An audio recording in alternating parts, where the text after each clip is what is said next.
Pebbles Live. Plank pose, kumbhasana. પહેલા વજ્રાસનમાં બેસી જાઓ. હવે પોતાના હથેળીઓને સામેની તરફ જમીન પર રાખો. પછી પોતાનું શરીર ઉપર ઉપાડો.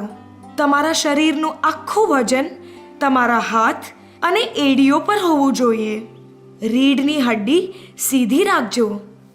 નળી સીધી રાખીને સામેની તરફ જુઓ. આ સ્થિતિમાં થોડીવાર રહી હવે પોતાના ઘૂંટણને જમીન પર ટેકાવી દો. હવે વજ્રાસનમાં બેસી જાઓ. તમે ઈચ્છો ત્યાં સુધી આ પ્રક્રિયા કરી શકો છો. આ આસનથી મોટાપો દૂર થાય છે. કબજિયાતથી રાહત મળે છે. આ આસનને નિયમિત રીતે કરવાથી કમર અને પેટની ચરબી ઓછી થાય છે. હાથ અને પગ બંને મજબૂત થાય છે. કોણીઓ અથવા હાથમાં દુખાવો હોય તો આ આસન ના કરતા. એડીઓમાં દુખાવો હોય તો પણ આ આસન ના કરતા. સ્ક્વોટ્સ, મલાસન. પહેલા સીધા ઊભા રહી જાઓ. હવે પગને ફેલાવો. 1 થી 2 ફૂટનું અંતર રાખજો. હાથોને એકબીજાથી જોડી લો. ધીરે ધીરે નીચે બેસવાની કોશિશ કરજો.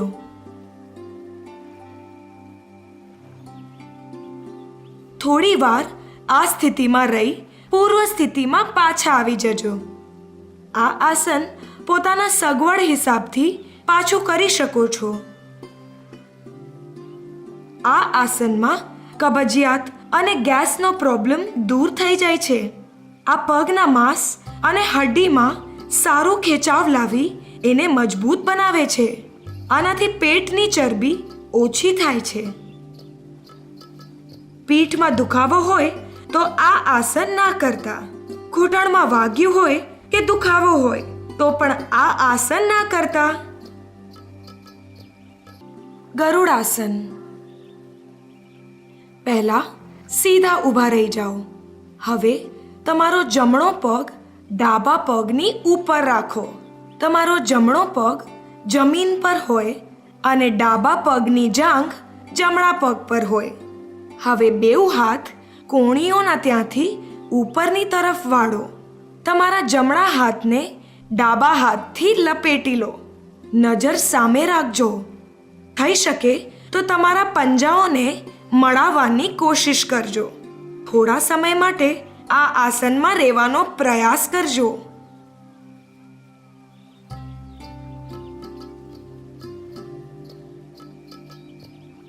હવે આ જ પ્રક્રિયા તમારા બીજા પગથી પણ કરજો.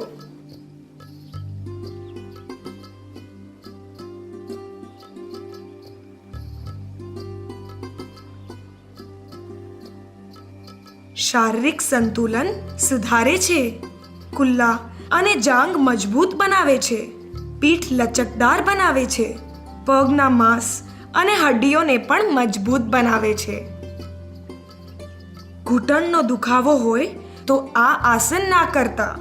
કોણીઓમાં દુખાવો હોય તો પણ આ આસન નહીં કરતા. Pyramid pose. પોતાના પગને ફેલાવીને સીધા ઊભા રહી જાઓ. પોતાના પગના વચ્ચે પોતાના ઊંચાઈના હિસાબથી 2 કે 3 ફૂટનો અંતર રાખજો. હાથોને પોતાના કમર પાછળ નમસ્કાર મુદ્રામાં જોડી રાખજો. હવે ધીરે ધીરે જમણી તરફ વળી જાઓ. હવે તમારું માથું તમારી જમણી બાજુ હશે. આ આસનમાં તમે 30 થી 60 સેકન્ડ સુધી રોકાઈ શકો છો. હવે ધીરે ધીરે પોતાનું માથું ઊંચું કરીને તમે ઊભા થઈ શકો છો.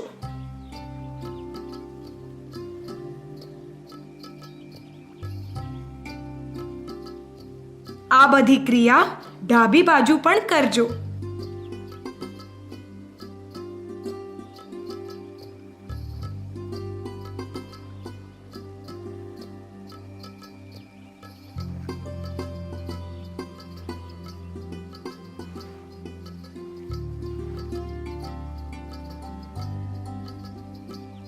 પગોને મજબૂત કરે છે, મગજને શાંત રાખે છે, પાચનમાં સુધાર લાવે છે, રીઢની હડ્ડી, ખભાઓ, હાથના કંધાઓમાં ખેંચાવ લાવે છે.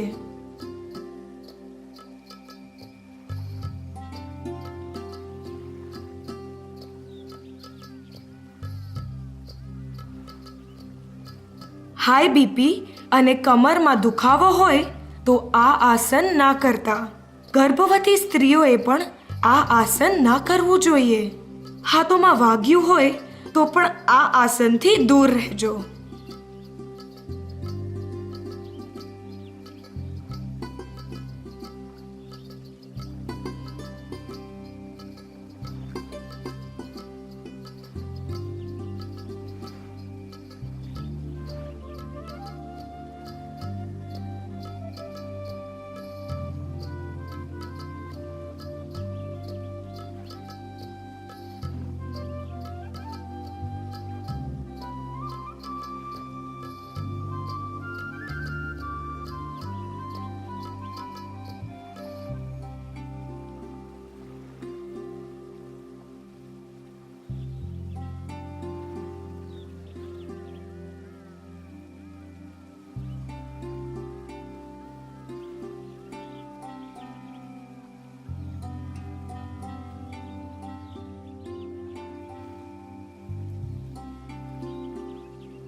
તો ફ્રેન્ડ્સ, તમને બધાને અમારો વિડીયો ગમ્યો ને?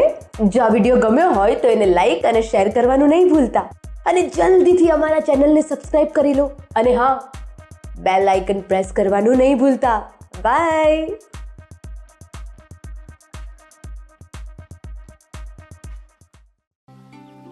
સિંહાસન. સિંહાસન કરતી વખતે તમે જમીન પર બેસી જાઓ. હવે પોતાના બંને પગને એક એક કરીને ઘૂંટણથી વાળીને પાછળ લઈ જાઓ અને તળિયાઓને એક સાથે જોડી નાખો. પોતાના ડાબા અને જમણા પગના તળિયાઓને ઉપર તરફ વાળજો. પોતાના બંને હાથને ઘૂંટણ પર મૂકો. પોતાનું મોઢું ખોલીને જીભને બહાર કાઢો અને નાકથી શ્વાસ લો. શ્વાસને ધીરે ધીરે છોડીને ગળાથી અવાજ કાઢો.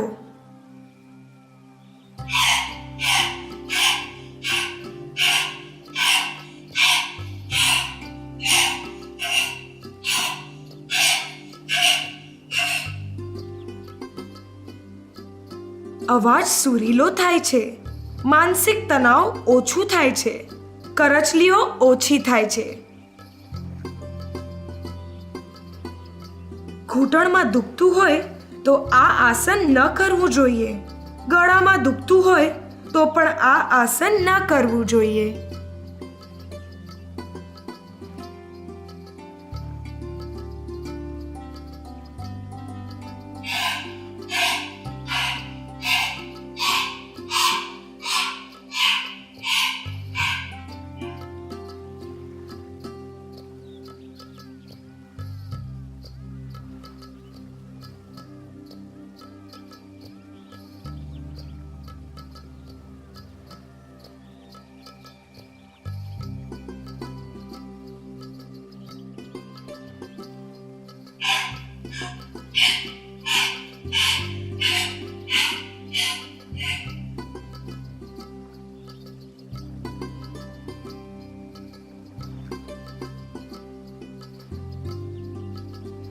પરિવૃત્ત ત્રિકોણાસન. પોતાના પગને ફેલાવીને સીધા ઊભા રહી જાઓ.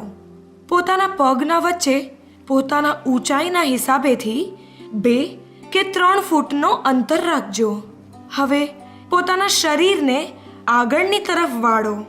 હવે શ્વાસને અંદર લઈને પોતાના જમણા હાથના પંજાને ડાબા તળિયાની બહાર જમીન પર મૂકી દો. આ સ્થિતિમાં તમે થોડા સમય સુધી રહી શકો છો. હવે ધીરે ધીરે આ આસનમાંથી બહાર નીકળીને જેમ હતા એમ પાછા ફરી જાઓ.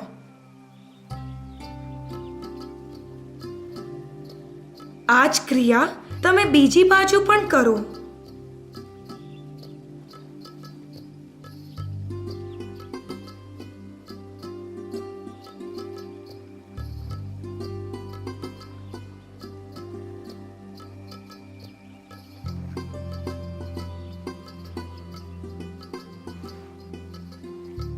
પગને મજબૂત રાખે છે, સાથળમાં સારો ખીચાવ લાવે છે, રીઢની હડ્ડીને મજબૂત બનાવે છે.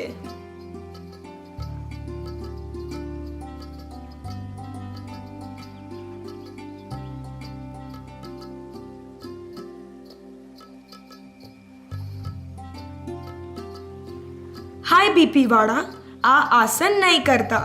પીઠ અથવા ગળામાં વાગ્યું હોય તો આ આસન ના કરતા.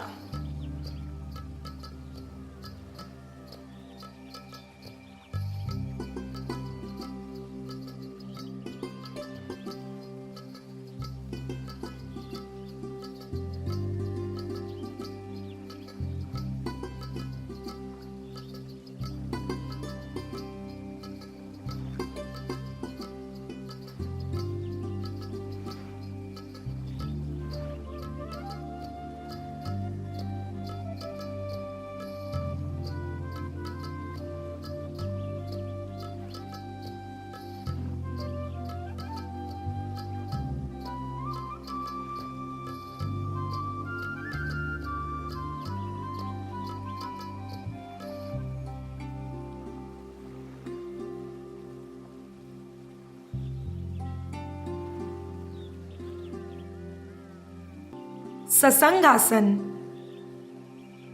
પહેલા વજ્રાસનમાં બેસી જાઓ.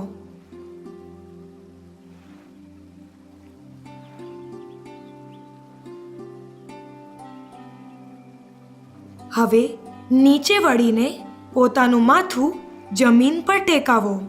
હવે પોતાના હાથથી પોતાના પગની એડીઓને પકડી લો. ધીરે ધીરે પૂર્વ સ્થિતિમાં પાછા આવી જાઓ.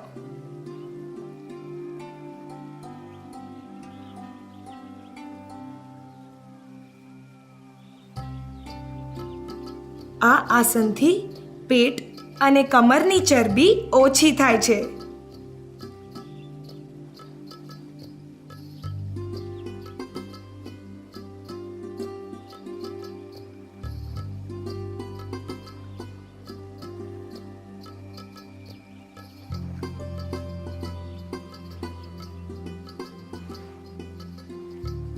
ઘૂંટણના દુખાવાવાળા આ આસન ના કરતા. માથાનો દુખાવો હોય કે પેટનો દુખાવો હોય તો પણ આ આસન ના કરતા.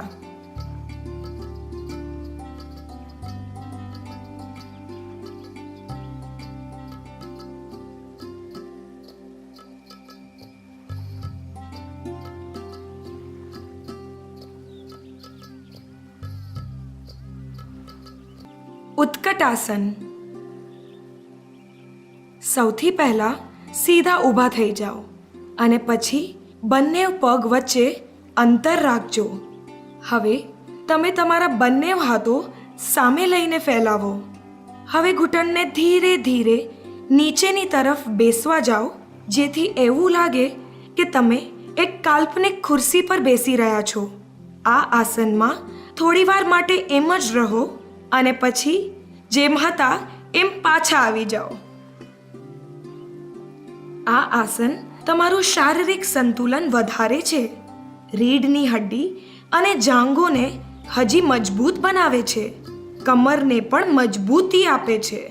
આ આસનથી પગની હડ્ડીઓ અને માંસ મજબૂત થાય છે.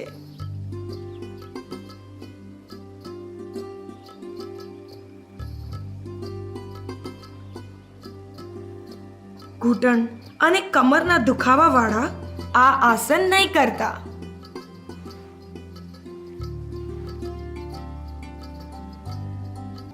પદ્માસન. જમીન પર બેસીને પગને સામે રાખજો. રીઢની હડ્ડીને એકદમ સીધી રાખજો. જ્યારે શ્વાસને અંદર લઈએ ત્યારે એક પગને બીજી સાથળ પર લઈ આવો. આ પ્રક્રિયા બીજા પગ સાથે પણ કરજો. હવે તમે પદ્માસનમાં છો. જ્યાં સુધી તમને ફાવે ત્યાં સુધી તમે આ આસનમાં બેસી શકો છો.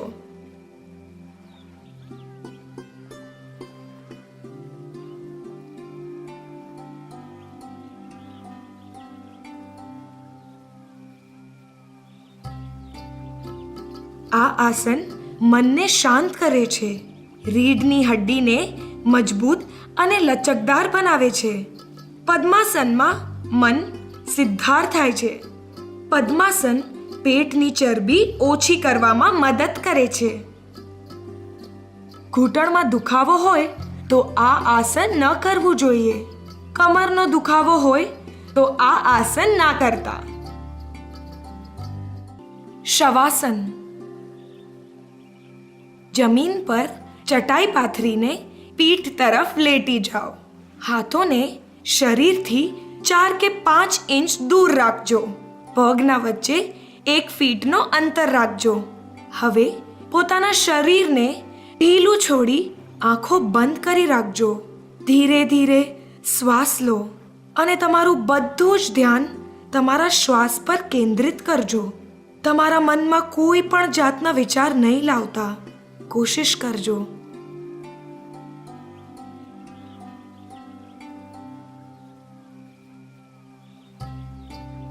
રોજ આ આસન કરીએ તો હાઈ બીપીથી દૂર રાખે છે, સ્મરણ શક્તિ વધારે છે, મનની બેચેનીને દૂર રાખે છે, શરીરથી થાક દૂર કરે છે. આને કોઈ પણ કરી શકે છે. આ આસન કરતી વખતે શરીર ઢીલું અને આંખો બંધ હોવી જોઈએ.